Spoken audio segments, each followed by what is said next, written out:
Well, our pre-production document is 17 pages long today. I don't know whether I've overdone it a little bit. 17 pages. What's it normal? About 6? 13. I put in some quite big writing though in my separate from you.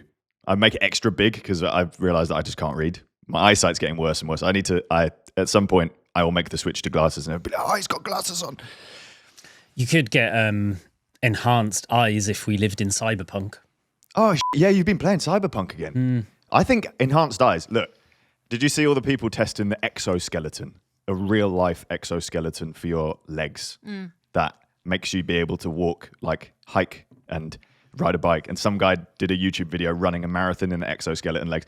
They actually work. Yeah. So I think we're like a year away from bionic eyes, surely. On the topic of that exoskeleton, we got offered that twice by 2 different PR companies, whether we wanted to do a paid review. I said to them, we do not want to do a paid review, but we will, if you send it us with no money, we will do an independent review of it. No reply. Only interested in the paid review. That's mad. Because they want to tell you what to say. I want the legs. I want the legs. That's a banger. That's like legs. such a fun, such a fun video to make. It's like an e-bike without having an e-bike. Yeah. I wonder how long they last. All of these things we would know. This is it. I mean, they're great, aren't they? They have good application just for the fun value, obviously, but then the actual it brings more people into cycling. Like my dad has an e-bike. He would probably benefit from the legs. Arguably more important than the fun factor. Arguably, but we shall never know. We'll never. I like referring to it as the legs. The legs. The legs. They're the things from. Well, I got this video game which is next on your list after Cyberpunk called Death Stranding, and it's just you deliver packages. And it doesn't sound that fun, and it's not really. You just walk for ages, like hours. You just hold forwards, but there's different things you can get to make your walking slightly less bad. And one of them is the exoskeleton legs, and they even look like the ones you can buy in real life. So maybe it's just a life simulator, and yeah. This is definitely an Emily Childs game rather than a Jimmy Nichols game. Because anything which is basically work, then it's the perfect game for Emily. The Sims. Literally, you were showing me your new farm shop on The Sims last night. Oh yeah. Danny does that as well. She has a farm game, and it's just work. Yeah. She's like, oh, my people are pissed off, and the people in the game, the healthcare workers are always depressed. She's like, oh, it's just like real life being at work. Yeah. Why are you playing this? And then she'll watch Grey's Anatomy on TV. I'm like, it's just more work. What are you doing? Watching Grey's Anatomy, that's funny. No, I'm the same. I go in too deep as well. Like on The Sims. Also, I don't endorse The Sims now because they've been bought out by a Saudi Arabian company. I have spent probably about 1,500 quid on The Sims, and I'm not gonna buy any more ever. What did you buy? Like just all the expansion packs, all of that. Like not in one, it's a hobby. I've logged something like 6,500 hours of Sims play. And just your little microtransactions, that's how they get you. But no, I am absolutely out. I do not agree with the Saudi Arabian government, and the fund that has bought them is directly linked to the government and the massive human rights abuses. So I'm not advocating for it anymore, but I am playing the ones that I already have. So, are you sure you've done 6,500 hours? That's what it says. Because if you divide 6,500 by 5, so let's assume each sitting is 5 hours long. Yeah. That's 1,300 sittings. Yeah. So if that's every single day of the year, that's 3.5 years. Right. What's your point? I don't have children. I've got to have something to fill my days with. It's all my little sim children. Yeah. Anyway, shall we get on with the show? It's Wild Ones podcast time, back for episode 107. This is the show where we chat about bike stuff. I'm Jimmy, and I am back with producer Emily. Hello. And Francis Cade. Hey. And thanks to Garmin for supporting the podcast and helping us to bring you shows like this for free. How's everyone doing? Well, we've already done that bit, really, haven't we? Yeah, this must be the longest in between us starting and the intro being rolled. Yeah, it is getting wafflier and wafflier. Terrible. The waffle pod. And we were also, do you know what? Last week, though, we were quite sweary especially towards the end, and it was a lot of extra bleeping for me. So, oh, sorry, Emily. Slap on the wrist. Me involved in that. Just got a little bit too animated. Are we allowed? Is it like if you're listening / watching this, are we allowed to use the word cuss instead of actual swears? Does that make it? Is that the equivalent of a bleep? Yeah. Yes, you are allowed to do that if you want to, Jimmy. Excellent, thank you. You guys made another video, and I really enjoyed it. It didn't have me in it at all. It's probably why I enjoyed it so much. Oh, not me either. No, I didn't have Emily in. It would have been even better with Emily in. But Benny produced TikTok bike hacks, trying TikTok bike hacks. He didn't make the TikToks. And I don't know if it was a good video, but I laughed from start to finish. Why do you not know if it's a good video? You watched it? I couldn't tell because I was laughing so much. Well, it sounds like a success then. I was in pain. Especially the early bit. Sounds like it was a bad video then. Yeah, it was a hell of a lot of fun to make. Obviously, Benny did a fantastic job. It looks great. I kind of feel like some of these hacks and tips, or maybe even a lot of them, purely exist to get people's attention rather than to actually be useful or functional. And I guess that's where, I don't know, maybe social media is evolving now, isn't it? From, I guess it's always been the same, really, isn't it? It's absolutely has. It's just in the cycling space also. I used to follow, or probably do still follow, but I have deleted Instagram. I had a number of accounts that claim to be sort of DIY or hacks or stuff. And you're just watching, like, the advice will be stuff like get 2 real chicken fillets and use them as chicken fillets in your bra and stuff like that. It's just the most ridiculous stuff that you will never ever do, but you do find yourself just engaged in like, what's going to happen next? It's like, never let them know your next move. It is pure entertainment and zero hackness. So I guess an example of it from the TikTok video was, one of them was to pour oil down your seat tube to oil your bottom bracket, which This is the funniest one. does not work. But I'm glad you started with that. it did kind of work, to be honest, but it does not work. It actually cannot work. I was surprised how many of them actually did work. Your inner tube, tying the knot in the inner tube, I would have thought, nah, it would go boom, boom, boom as you're riding it. But no, apparently not. Yeah, I'm going to do that next time I'm stuck. Yep. Better than grass. That would have been a much better solution the time that we got stuck in the middle of nowhere and you refused to give me your tubolito, so we had to put grass in my wheel. Next video we had go live was Amy's cycling adventures. Yes, she is a fellow YouTuber and uber strong bike rider who rode the entire Tour de France, including the transfers. We have talked about her on this show a number of times before. She's also a mental health advocate and has a really powerful personal story, doesn't she? I thoroughly enjoyed that video. I wasn't involved in making it, but I enjoyed watching it because the story is, to be honest, it was even better than I was expecting it to be. It's so well made. I think did you guys collaborate on it? In some ways, we sort of designed the questions together. Francis and Benny did the filming. Francis did the interviewing, and we sort of collaborated on the edit. A lot of it was to just get it down because we asked so many questions, spent a whole day with her. They were like, how do we make this not a day long? It was literally 2 hours of footage. She speaks so well. You ask her one thing and then she just goes, and it's amazing. We had to condense it down. And that was a task that I needed lots of help from Emily. This video is good because of Emily and Amy. And it really was a privilege spending the day with her. It was good. Well, I think your part in it was also very, very good. Well done, Francis. Pat on the back for everyone. Well, my part in it was attaching her microphone, and I did it wrong, and then it made a little clicky noise the whole time she was riding, which I had to cover up, and hopefully no one noticed. I do have another gripe with the video as well, which I think was Francis's doing, is that quite early on in the video, when you're explaining the statistics, you refer to 473 miles and then 74,863 meters, which are conflicting units of measurement.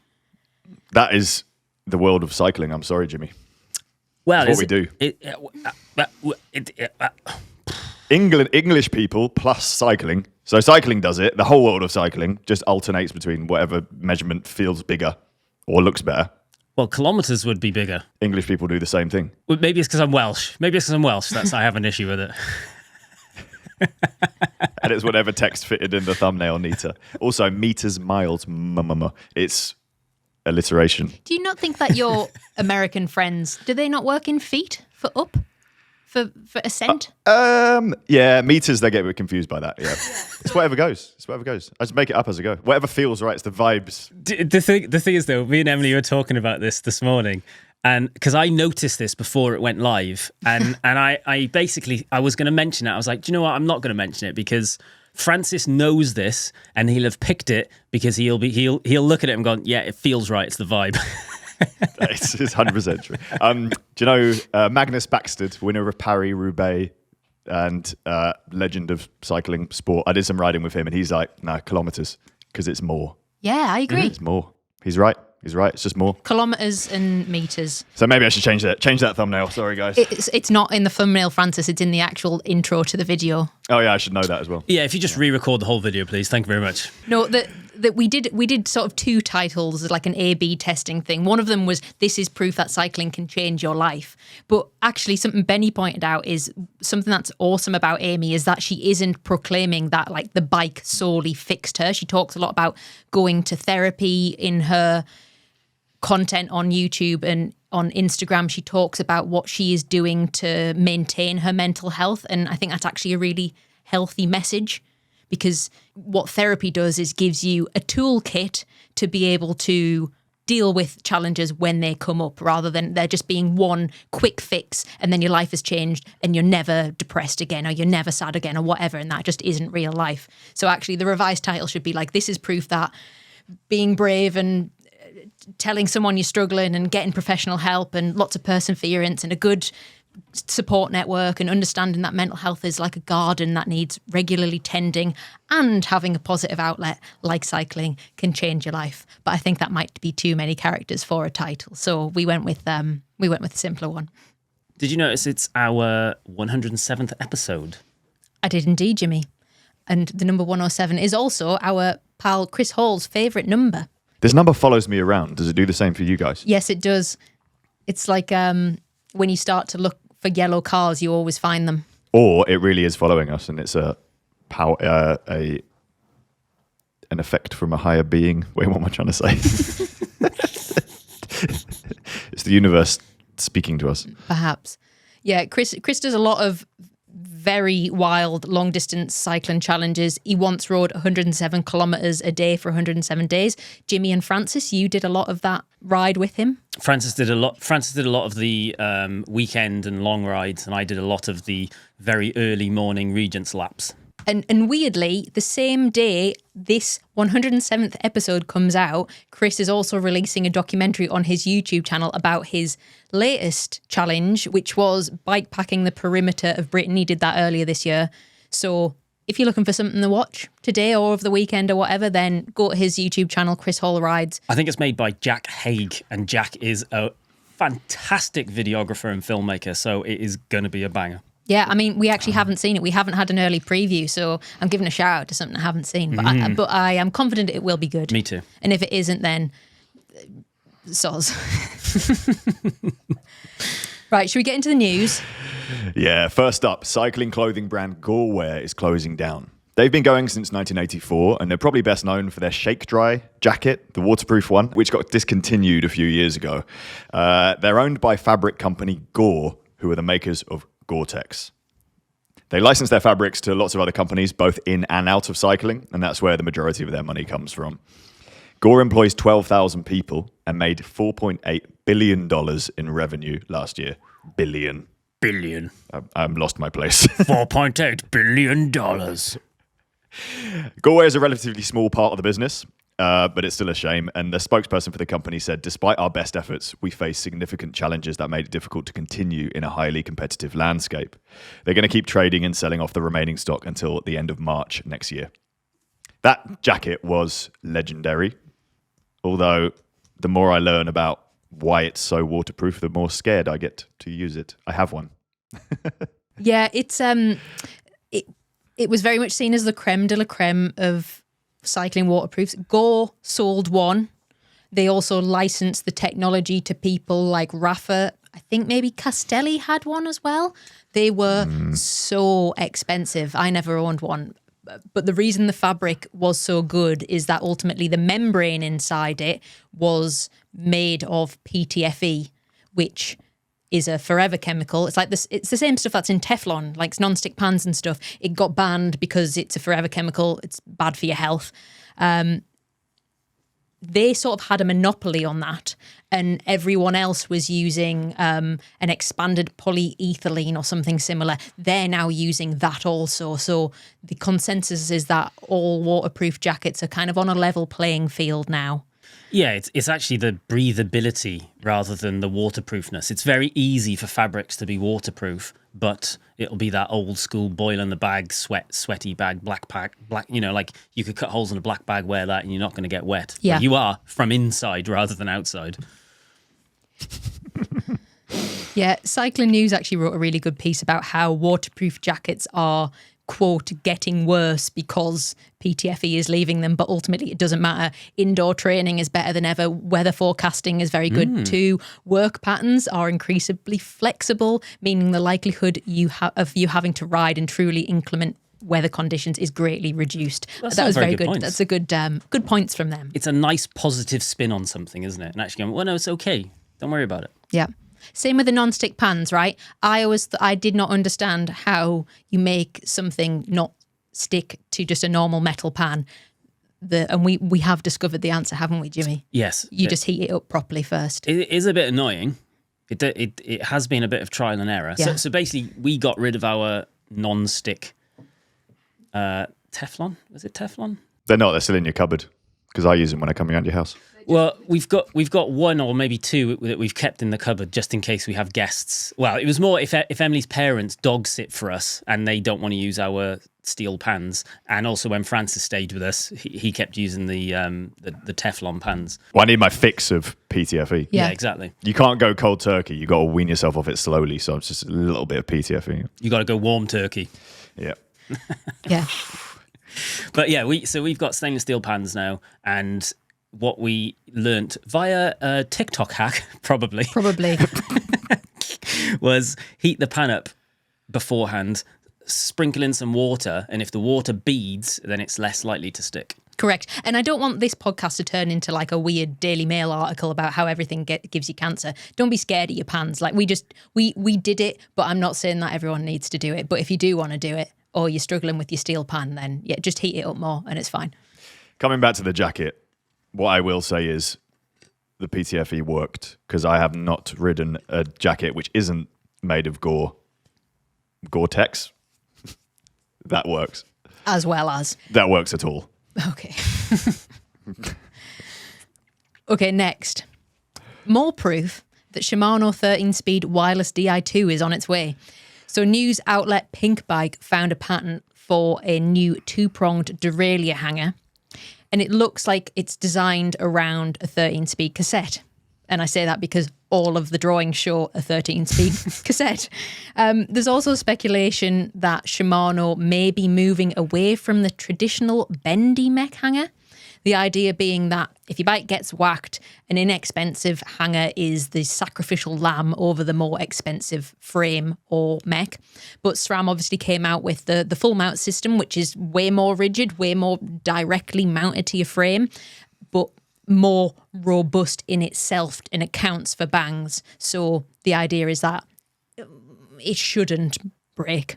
And the reviews sort of suggest that. Well, yeah, we've seen people kicking it and booting it. We may have done it ourselves on the samples that we've received and subsequently sent back. So yeah, it does work. I don't know exactly what it does, but you can beat it up and it doesn't knacker it somehow. Yep, and then I have just read the document and I forgot to finish it off. I've said, then return to talk about the patent a bit. Looks like Shimano might be going the same way. Perfect. Yes, it looks like Shimano might be going the same way. It's still it's not quite direct mount. It's some sort of two-pronged hanger, but it looks more rigid, more robust. Maybe speculation moving towards that direct mount style. UDH compatible. Yeah, it's not clear from the drawings what the intentions are. It does look like, did you say all of the diagrams have 13 speaker sets? So it at the very least looks like it confirms 13 speed something or other. We've kind of looked at the design of the current mech and the design of that mount, and it looks like they've just kind of flipped it a bit, which is a bit more in line with what SRAM are doing. So I would hazard a guess it's going to be Shimano's version of UDH, full mount, direct mount, whatever you want to call it. A more rigid system, as we have experienced with SRAM, does seem to make the shifting very crisp, doesn't it? So I'm happy about that. I'm excited about that. 13 speed, less excited, but an extra gear is an extra gear. Cool, fine. If you don't know what UDH is, we have talked about this in the past, but a very quick summary. It stands for Universal Derailleur Hanger. It's essentially a really simple summary is, if you have a UDH frame, there are no issues. If you have a UDH only rear mech, then you might come into issues in the future. Why? Because if you have a UDH only mech, which is some of the SRAM stuff, you can only use it on a UDH compatible frame. Yes, you couldn't put your new mech on a really old bike, for example. Correct. But are you going to, like, surely if you bought one of these new UDH mechs, you haven't bought it with the intention of put it on an old frame though, have you? Well, you might do. Like I've got a old-ish steel bike that has SRAM ETAP on it. You know what? I think it's all overcomplicated. Blah, blah, buy the bits, let your mechanic deal with it. And then he'll sell you a new frame. Yeah, fine, whatever. It's listen, I'm sure they'll complain about it, but problems like that is what keeps them in business. Because if it was very simple, then I would be able to do it myself and they wouldn't have a job anymore. So that's a big problem for the consumer though, isn't it? Like if you bought a new fancy group set, it's not going to fit your frame, then they're going to try and sell you a new frame. Like there's lots of compatibility issues, and I think that's what the most annoying thing about modern race bikes is. Yeah, and the irony of inventing something that's meant to be a solution to there being too many different hangers and stuff. This universal derailleur hanger compatible frame is meant to solve those issues, but in doing so, then creates new issues. It's clever marketing is what it is. So shall will you allow me to speculate quite heavily on Shimano's product launches for next year? Yeah, if you want to. So I think, and I think a lot of people think this too, that that Dura Ace, the new Dura Ace is coming next year. It's going to be 13 speed. And I think that it isn't going to be available until Tour de France, but I think we will probably see it early spring. And I think our candidates for that are going to be Van der Poel in the Classics, maybe. Or I don't think we know yet if what Poggy's calendar is for the year, but I think if he's doing the Giro, he might have the new Dura Ace at the Giro. And I think we'll see it actually come out and maybe some stock start to come through from Tour de France time. That's my speculation. I'm not convinced we really care that much. I think that the current Dura Ace is absolutely unbelievably good and it doesn't need any changing. Is it going to be any better with an extra gear? No. Are they going to faff around with their brakes so that Francis can go, oh, but it's got a one-finger braking system? Probably not. I was actually talking to Benny about this when we were looking over the podcast prep beforehand. We both think that Shimano braking is as good as it needs to be. It doesn't need any better. But Francis's weak hands clearly needs one-finger braking, so he's a fan of the SRAM system. It's other people's weak hands, Jimmy. I'm just trying to fight for a good cause. As a weak-handed lady, I also think that Shimano is more than good enough, and I do not want to have lengthened shifters. So I am actually Team Shimano on this one as well. Sorry, Francis. Oh, that's fair. That's fair. That's fair. Right, so meanwhile, Merida is saying no thanks to big tyre clearance on their latest gravel bike. It's called the Merida Mission. It's got room for 40mm tyres, which is 5mm less clearance than their existing Silex gravel bike. They say it's because they want it to be racy and road influenced, and they don't want to compromise the geometry to fit bigger tyres. It's just another all-road bike, isn't it? Yeah. Well, not if it's got race geometry. Oh, yeah. Then it's just another race bike with bigger tyres. Shall I explain where this fits in their current offering? Yes, please. So they have an endurance road bike the Sculptura Endurance. That's 35mm clearance. Then they've now introduced this gravel race bike, the Mission, which is 40mm. They then have an adventure-y gravel bike, the Silex, which is 45mm. It just feels... I feel like it's quite across the board with lots of brands at the minute. It's just everyone seems a bit confused about what products they should be offering. And there's just so much overlapping stuff, which is fine. You know, at the end of the day, there isn't any issues with that. But I don't know. I just everything just seems overcomplicated at the minute. I was riding with some people which actually live just around the corner from us on the weekend, and I was ultimately, one gravel bike is all anyone actually needs. You can have as many bikes as you want, but the beauty of a gravel bike is it's typically more relaxed geometry, it's relatively stable, and you can put big tyres on it or you can put road tyres on it. So you can basically just use it for anything. And there's just all of these, like, do they need a bike that... So they presumably now have a race bike, a race gravel bike, and then a gravel bike, and then an endurance road bike somewhere in there as well with a different tyre clearance and all. Yeah. I guess they're making something for the people who are doing like gravel racing, because then they can advertise through gravel racing. But the gravel racers, even when it's not the most technical course in the world, now want big tyres. Yeah. Because it's more efficient. And this is not that bike. Yeah, it's definitely bucking the trend in that sense, isn't it? Interestingly, Merida had a bike called the Mission about 5 or 6 years ago. It was a cyclocross bike. It was then discontinued, and now they're using the name for this racy gravel bike. So it shows how the times have changed there. So we're going to see the resurgence of cyclocross bikes. I'm not suggesting that it's literally just like they've taken the same bike and they've just brought it back and they're calling it a different name. I did have a look at the geometries and they're not the same. But yeah, I mean, I guess the same happened to, was it the Crux? That was also originally a cyclocross bike. And the Super X Super is X, now, Super X is a gravel bike now. Wait, I want to revise my earlier statement as well. I called myself a weak-handed lady, which kind of implies that all ladies are weak-handed. What I mean is, I'm as a weak-handed person. That doesn't imply all ladies are weak-handed. No, I know, but I didn't like how it came across. Just implies that you were a lady. Yeah, I'm weak-handed and I'm a lady, and those two facts are not mutually exclusive. You definitely are weak-handed. I am weak-handed, yes, and I am also a lady, but they're not related. Well, you definitely are weak-handed. What's it? I don't get the joke. The joke was that you're not a lady. Oh, right, okay, fine. It's a man, actually, Derek. Okay.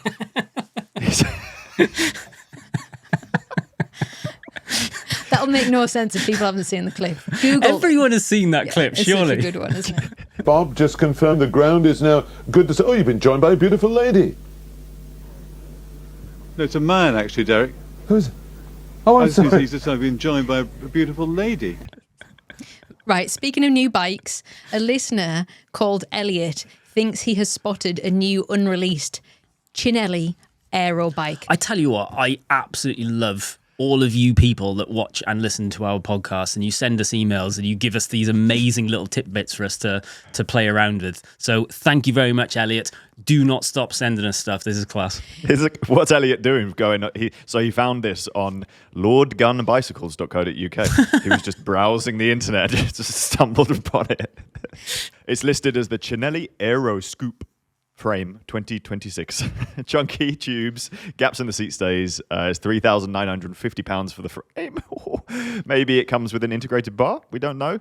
It says it's available in 57 days. We had to look. We looked into this. Found a press release from October on a Japanese website, which suggests it's about £8,600 with Di2 as a full build. Why are these two websites the only places that have anything about this bike? I do not know. No. Unless Aero Scoop is not the name, and it already exists, and we can't find it anywhere else under the real name. But It's not on their website. It definitely isn't. They have an aero bike, but it's like thinner tube profiling, whereas this is like a fat one. I can't find it anywhere.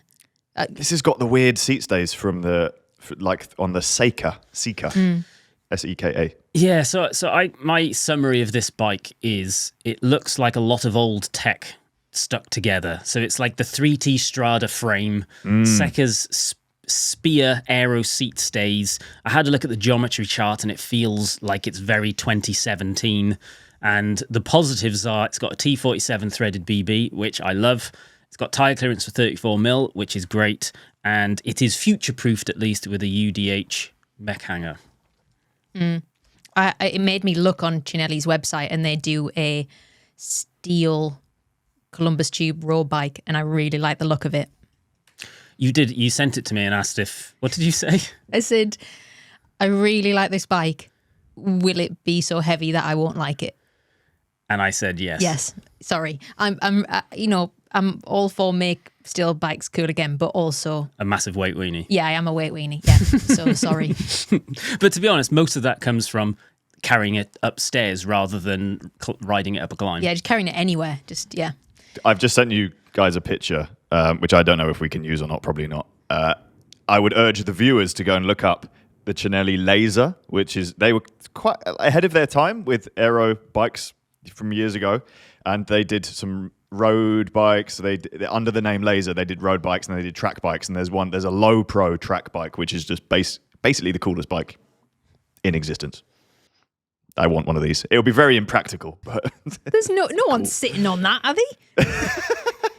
The saddle's looks like a bucking horse, and then the front end's like right down. yeah. But Emily, it's cool. When I first started working in London, our office was at Old Street Roundabout, which was like right on the edge of hipster city. There used to be a pub there called the Foundry, which is where all of the fixie couriers used to hang out. And there would always be low pro bikes like this, just like rocking around London, just in like courier mode. So cool. I always wanted to be one of those people. Next, if you're currently listening to this while riding your Peloton or inflating your tyres with a Lezyne pump ready for a ride, then listen up, because both have just announced product recalls. Indoor trainer brand Peloton is recalling almost 900,000 of its original Series Bike Plus models. There's fears that the seat post can break and fall off, and it could potentially cause an injury. Lezyne, meanwhile, is recalling its pressure overdrive pumps made between 2016 and 2021. It follows a report that the canister forcefully ejected itself from the base, causing serious injuries to someone's face. So if you do have either of those products, stop using them, do a little Google. If yours is one affected, then just contact them. Better to be safe than sorry. Oh, I'm always scared of these pumps. I have one. I have not a Lezyne one. I have a dodgy, like Amazon weird brand one that I don't even know what it's called, but it feels flimsy and it feels like it's going to explode in my face. It's like the pump with a chamber on the side for tubeless. Like you pump it up, pop, and it stores all the air pressurized, and then you release it into your wheel. So this is maybe even more scared that if a legit brand like Lezyne can't do it, oh no. It's going to eject in my face. Potentially, yeah. You should just get one of them visors for when you need, or a full face helmet. Oh, cool, yeah. Aero one. Is this another kick in the teeth for Peloton? Because I think last time I saw some news about them, they were struggling. They'd hired a new, they were like, their stock was through the ground. They hired a new CEO. They started to do a little bit better. And I think now, my friends got one, and they say that the company isn't doing very well and they haven't been getting emails back because they've had a problem with it. To be honest, I think it's probably quite past the point of a kick in the teeth. I don't think there's any teeth left for kicking. Do they deserve it? Because are they a bit of a naughty company that likes suing people over the use of the word Peloton? It's little petty things like that. I don't think they're very nice. So I think at peak the business was worth $44 billion, which I would argue was a drastic overvaluation, and it's kind of like the AI world is currently. And now they're valued at something like $3.5 billion, which I'd probably fairly comfortable saying that I still think is overvalued. 95%-ish down. Oh dear. Well, on a completely separate note, I would just like to let you know, Francis, that I have trademarked the word vibes, and now every time you use it, you're going to have to pay me money or I will sue you. Can I pay you money and we can make a vibes t-shirt?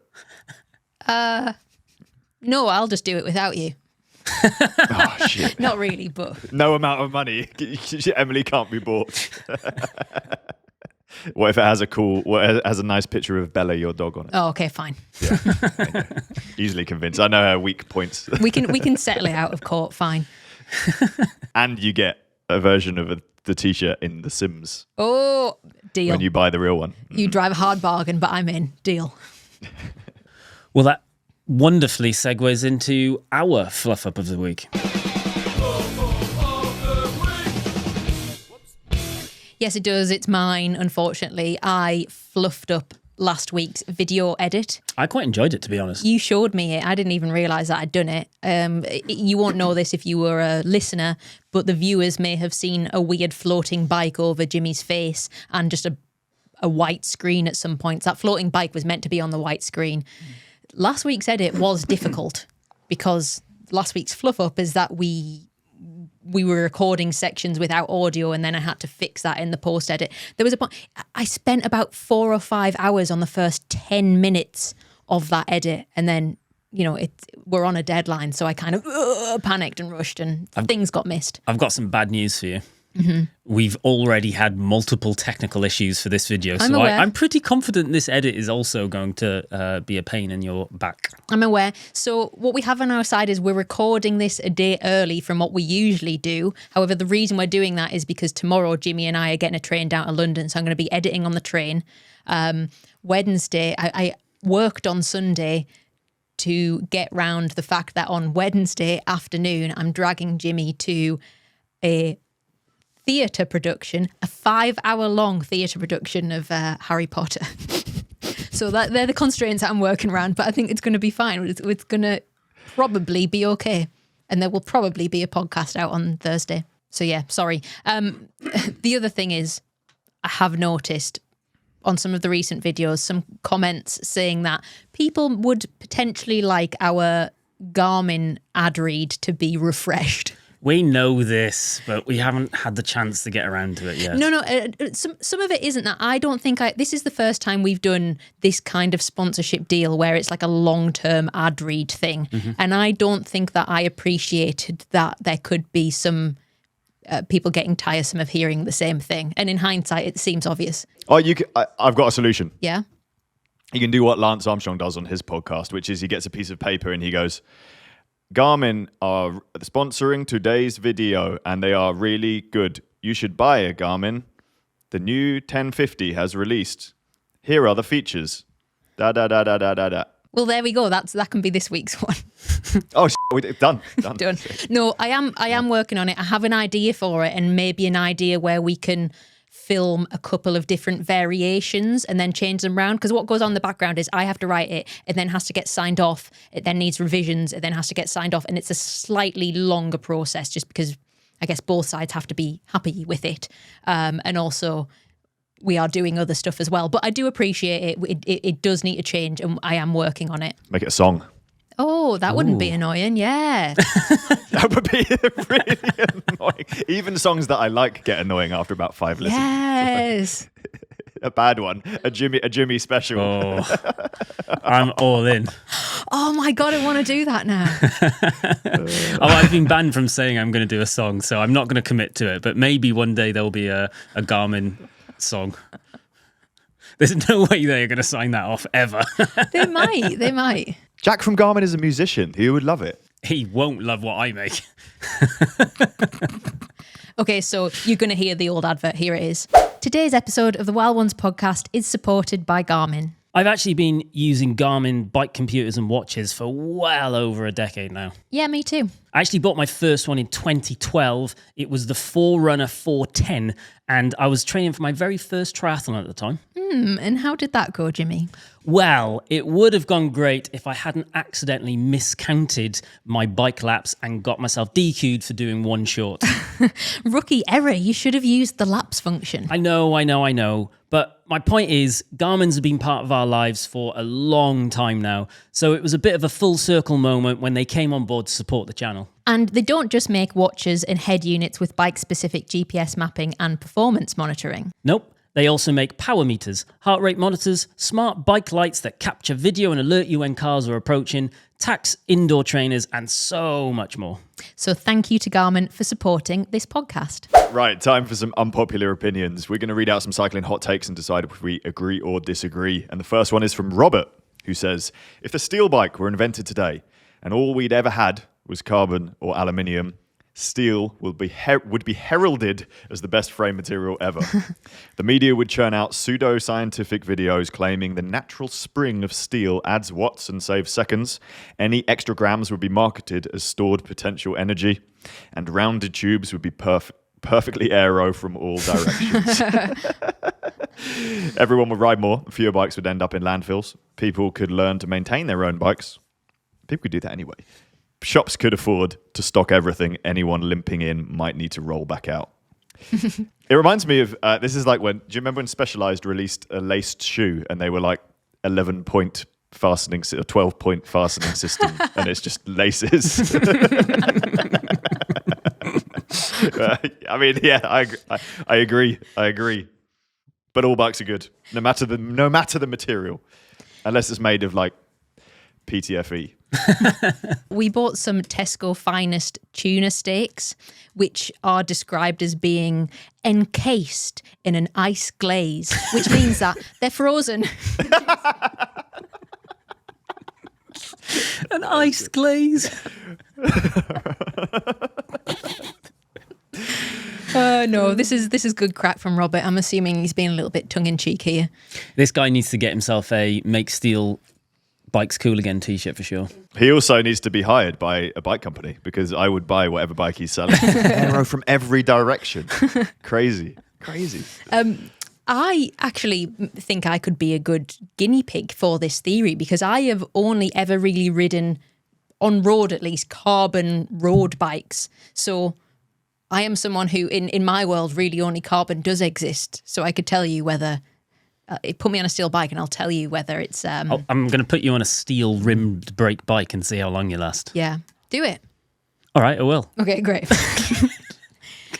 Okay, next one. Someone who would like to go by the name Peter Pan, not their real name, says, unpopular opinion, my understanding is that bikes typically don't come with pedals because there are a handful of pedal systems and manufacturers want to leave it up to consumers to decide what works best for them.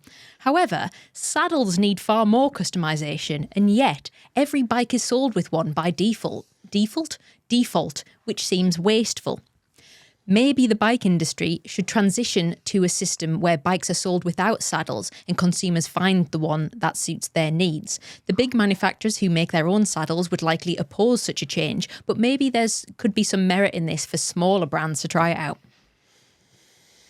He does make a good point. Why is there no pedals but there's saddles? Well, I think technically in the UK it has to be sold with pedals. Oh, is it? So I think if you buy a bike from a shop, it'll have pedals. If you buy a bike in a box, there will be pedals in the box, and they will just be generic plastic ones. It's the plastic fantastics. But they last about 5 seconds and then they start falling apart. Or the bearings go, or they snap. In many ways, I agree with this, because, again, the people that I was riding with on the weekend Nick was pointing to his new saddle and he said, oh, this is amazing, you need to try it. And then the lad Liam was saying that he's bought something like 10 saddles in the last year and a half because he keeps trying new ones and can't find one that's compatible with him. So it definitely is a sentiment that many cyclists will resonate with, and one that I have experienced myself. And you spend ages trying to find a saddle. You think it's amazing, then you try something else and realize the one that you thought was good was actually junk all along. It is problematic, and I think that's where the indie bike shop becomes quite valuable. Like, for example, you've bought a saddle off Nick before. Yep. And he said, try it, and if you don't like it, bring it back to me. Well, I tried one, and he said, try it, and if you don't like it, bring it back to me. And I brought it back to him, and then he gave me a new one, and I bought that one. But I've actually, since I'm now on a different one again. Yeah. I think a good compromise would be bikes come with at least a saddle that has a pressure relief channel in the middle, because I think that will satisfy the vast majority of people's needs. And if you are the person that's trying 10 saddles and you're still having problems, I think that a large proportion of people are looking at the wrong area. It's like a Band-Aid solution to a bike fit issue. And the root cause is there's something else wrong. Your saddle's too high, or your reach is too long, or the frame doesn't fit, or the bike doesn't fit, or the shoes are set up badly, or something like that. It's not always the fault of the saddle. However, having said that, there are saddles which are just uncomfortable, and usually they're ones without any pressure relief channel in the middle, which is why people like James end up almost always putting people on one with a pressure relief channel in the middle. So I just wish bike brands would. But even the cheapy saddles, you can get some affordable saddles that have a good pressure relief channel in the middle. You got loads of people who are going to get on with, but they're never stocked on, you know, the affordable bike, which is a shame because it's then the first thing you got to switch out. And what do you do with the old one? Give it to someone and then they'll have a miserable time. It's like the film The Ring. You have to pass it on within 7 days, otherwise it'll curse you for eternity. Just keeps getting past the runes. I enjoyed your insight there, Francis. Thank you for that. No problem. Yeah, cool.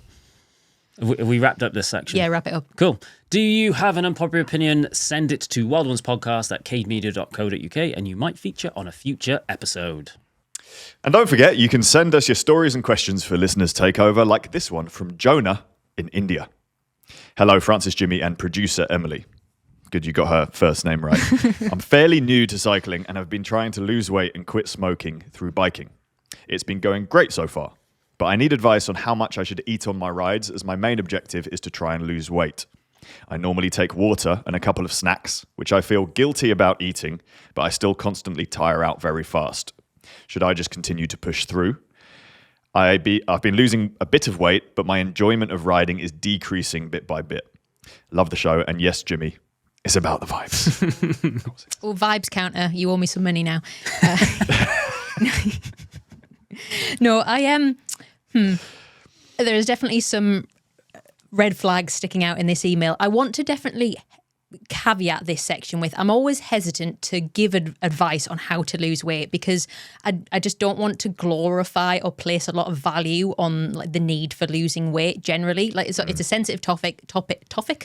It's a sensitive topic. It's very person dependent. Sometimes it's medically advised. Other times it's completely unnecessary other than just people want to. It makes them feel better, whatever. And it's a sliding scale of that. I think we all, as a society, have too much of an obsession with losing weight and placing so much of our self-worth and value on that, and I don't want to add to that. However, if there are impressionable newbies like this who think underfueling and just trying to ride through it is a good way to lose weight, then I also think that perhaps we have a duty to steer them in a better direction. It sounds to me that there is a significant underfueling issue going on here. And ultimately, if you are in a massive calorie deficit whilst trying to do exercise, especially if it's high intensity, but not exclusively high intensity, you're going to have a rubbish time. And like all the science across the board, there isn't anyone that actually knows the science that is currently advocating for doing anything other than fueling your activity. Eat loads of carbohydrates, get loads of food and fuel in, and you are going to enjoy that activity more. You're going to want to do it more. You're going to perform better whilst doing it. You're going to have a good time. You're going to perform better whilst doing it, which means you're going to get better at it. You're going to be able to do it more frequently with less effort, and it's going to have exponential results in that way. I think, again, not to focus too heavily on weight loss, but I think that people really want a fast solution. You know what I mean? You get really excited about it. You do everything and go way too hard and then go, oh God, this is terrible. I can't do it. I think true lifestyle change is the only, and incremental changes are the only sort of sensible way to lose a bit of weight. So this year in general, well, actually really the last sort of 3 years, I've been on a progressive lifestyle change. And I feel like I am at the best possible point of it than I have been in a very long time. And you always hear the term lifestyle change. And it just seems like junk and rubbish and useless. And you go, well, yeah, but I want to be 5 kilos lighter for my holiday or for my bike ride in a few months' time. But the reality is, trying to lose 5 kilos in a short space of time or any amount of weight is just going to have negative effects. And majority of it will end up just being water weight anyway. And then you eat carbohydrates again and all of that goes back on. That's a whole different bit of science and biology to explain, so we won't get into that. But what I have been doing literally over the last 3 years is instigating a big lifestyle change. And it's really kicking in and I'm starting to enjoy it. And the focus has basically been always eat when you ride bikes. when I'm having lazy days, and by lazy days I mean just working and sitting at a desk. What you actually mean is just rest, which you are entitled to. Well, rest from exercise. Yes. So the days that I am sitting at a desk and therefore my activity level is reduced is a very easy opportunity, or an easier opportunity for me to reduce some of the calories that I'm eating. But generally, I don't actually focus that much on calories at all. And what I'm actually doing is focusing on eating good quality fiber, which is mostly vegetables, fruit and vegetables, whole grains. And as a result of doing that, everything else has a positive effect. It makes you fuller. It makes you have more energy. What you're not saying is, and I hope people don't take that, is if you're sitting at a desk, then starve yourself on those days. But it means like not. it, or if you're sitting in front of the TV, it's easy to grab a piece of chocolate or whatever. If you're, saying stuff like I'm feeling guilty about taking snacks and eating snacks on my ride, that is literally the time to have them.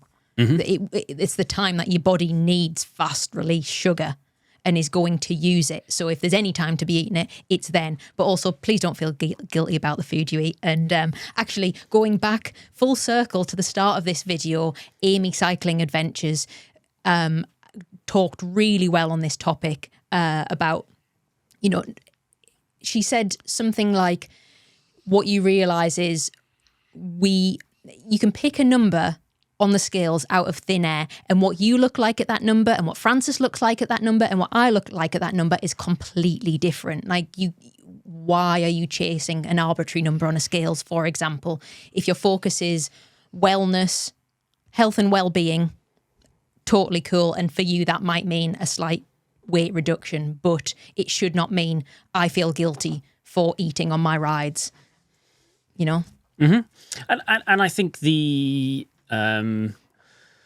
more comfortable that you become with enjoying the things that you have in your life, the less you care about weight. And ironically, the easier it is for your body to shed weight.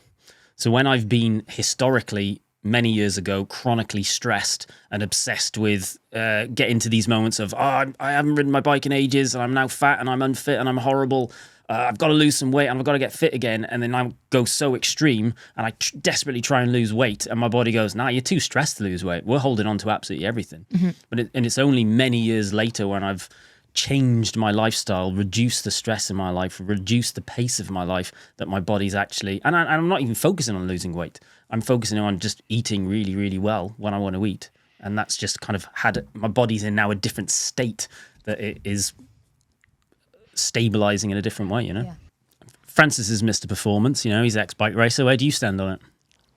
I'm not going to say what I think because it doesn't really matter, but I was chatting to Will about this because I'm scripting a video about training on a bike. And we're friends with the guy who is the nutritionist for Bora Red Bull, the professional cycling team. And his advice, he gave me loads of information, but one of the little tidbits is if your ride's over an hour, then he recommends 30 to 90 grams of carbohydrates an hour. So take that and apply it. Maybe, less than 60 minutes. If you're just riding for less than 60 minutes, he's like, it's you want to eat something before, but anything longer than that. And the range, he said, 30 to 90, 30, 60? Let me get that right. The range, 30 to 60, is based on how heavy you are. So Yeah. And if it's over an hour, you still should be eating beforehand, presumably, right? yes. Yeah. You want to go in fueled up, and then you're depleting, top up again, deplete. And you can also, obviously, you don't have to, when you hit the hour mark, eat all of your 60 grams. You can spread it out, etc. But And like Jimmy said, he said the same thing. If someone's goal is to reduce weight and change their body composition, then it's outside of the training hours. Yeah. Do it when you're not riding a bike. Make sure your rides are fueled, and then sort it out late in somewhere other area of your life. Good luck on your journey, Jonah, and fuel your rides. that's all for this week. That is all for this week, yeah. Thank you very much for listening. Make sure you subscribe so you don't miss out on the next episode. Thank you very much and goodbye. Goodbye. See ya. Bye. On a scale of 1 to 10, Jimmy, how much are you looking forward to sitting through 5 hours of Harry Potter? I want to say no comment. Am I allowed to say You no can comment? say whatever you want. No comment. Oh, have you guys watched Frankenstein? No. No. It's good. I didn't realize it was a Del Toro, and as soon as I found out it was a Del Toro, I knew it was going to be made for me. TBC on that one. We will try and watch it before the next episode, and then we can discuss. Deep dive into Frankenstein. Oh, so on that basis, if you are into films, make sure you watch Frankenstein by a week Thursday, It's on Netflix. because otherwise you're going to get spoilers. Yeah. Not sponsored. Not sponsored. Okay, bye. Everyone knows that there's no that doesn't matter. Bye.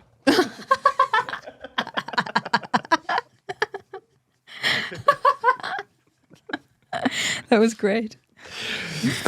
Very good.